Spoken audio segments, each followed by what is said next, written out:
고심 끝에 유동규 전 본부장 등에게 배임 혐의를 적용한 검찰은 배임 액수를 최소 651억 원으로 산정했습니다.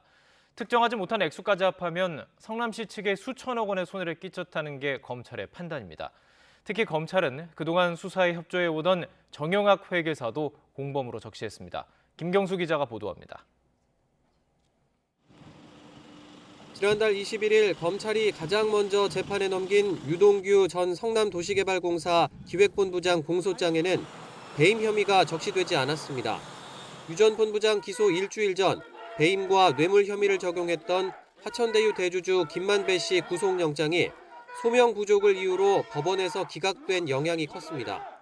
성남시 등 당시 윗선 수사로 이어질 배임 혐의에 대한 수사가 미비한 것 아니냐는 비판이 잇따랐고 검찰은 뒤늦게 성남시청을 압수수색하는 등 보강 수사를 이어왔습니다. 재청구된 김만배 씨 구속영장과 유 전 본부장 추가 공소장에 적시된 배임 혐의 구조는 일단 앞선 수사 때보다는 좀 더 구체화됐습니다.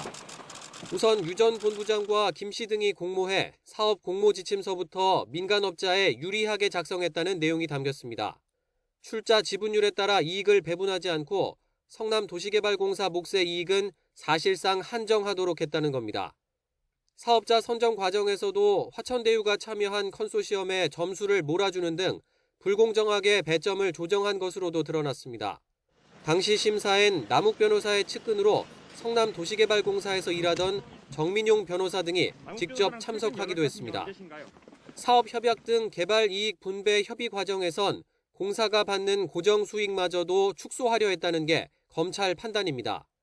평당 1,500만 원 이상인 택지 분양가를 100만 원가량 싸게 책정해 분배 대상이 되는 이익 규모 자체를 줄였다는 겁니다. 대신 화천대유가 직접 시행한 분양 사업 이익은 공사가 초과 이익을 환수하지 못하게 해 성남시에 그만큼 손해를 끼쳤다는 게 배임 혐의의 핵심입니다. 결국 이렇게 민간 사업자가 얻은 배당 이익만 최소 651억 원으로 여기에 액수를 특정할 수 없는 사업 시행 이익까지 합치면 전체 배임 액수는 수천억 규모라는 게 검찰 관계자 설명입니다.